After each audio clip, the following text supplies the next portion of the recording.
सूरज अपनी सुनहरी किरणों से रेगिस्तान को रोशन कर रहा था। पिरामिड की नींव रखी जा रही थी। मांसपेशियों से भरे विशालकाय अपनी अद्भुत ताकत से भारी पत्थरों को उठाकर सही जगह पर रख रहे थे। छोटे इंसान रस्सियों को बांधने और मचान तैयार करने में मदद कर रहे थे। हर तरफ मेहनत का माहौल था और हर कोई विशालकायों की ताकत को देखकर चकित था। एक विशालकाय जो सबका नेता था, अपने हाथ में सोने और फिरोजा रत्नों से सजी हुई छड़ी लेकर खड़ा था। उसकी आवाज रेगिस्तान में गूंज रही थी, पत्थर यहाँ रखो, रस्सियां और कस दो। छोटे इंसान उसके आदेश को तुरंत अमल में ला दे और पिरामिड का निर्माण तेजी से आगे बढ़ रहा था। एक विशाल ओबेलिस्क को उठाया जा रहा था। मांसल विशालकाय अपनी ताकत से उसे हवा में उठा रहे थे। नीचे छोटे इंसान रस्सियां खींचकर उसे संतुलन में रख रहे थे। पीछे अधूरा पिरामिड दिख रहा था जो आसमान को छूने के करीब था। दूर खदान का एक अलग दृश्य था। विशालकाय अपने बड़े छेनी से विशाल पत्थरों को तोड़ रहे थे, जबकि छोटे इंसान टोकरी में टुकड़े इकट्ठा करके ले जा रहे थे।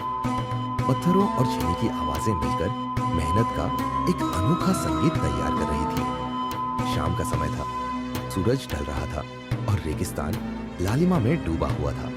विशालकाय और छोटे इंसान मिलकर पिरामिड के किनारे एक बड़े पत्थर को लगाने की कोशिश कर रहे थे। धूल उठ रही थी जो सुनहरी सूर्यास्त में एक अद्भुत दृश्य बना रही थी। एक विशालकाय संगमरमर की कुर्सी पर बैठा था और एक प्राचीन पपीरस पर बने नक्शे को देख रहा था।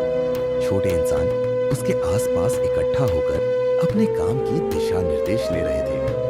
दूर पिरामिड के निर्माण स्थल पर दिन रात काम चल रहा था। रात का समय था और दिन भर की मेहनत के बाद हर कोई संतुष्ट लग रहा था। विशालकाय बड़े मिट्टी के बर्तनों से खाना खा रहे थे, जबकि छोटे इंसान छोटे बर्तनों में रोटी और सब्जी का आनंद ले रहे थे। उनके पीछे चांदनी रात में पिरामिड चमक रहा था, जो एक भावनात्मक दृश्य था।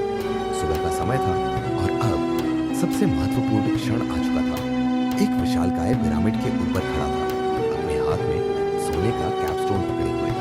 नीचे छोटे इंसान मशालें लहराते हुए खुशी मना रहे थे। जैसे ही कैपस्टोन लगाया गया, रेगिस्तान में तालियों और जयकारों की गूंज फैल गई। दृश्य 9, पिरामिड के रक्षक। पिरामिड अब पूरा हो चुका था।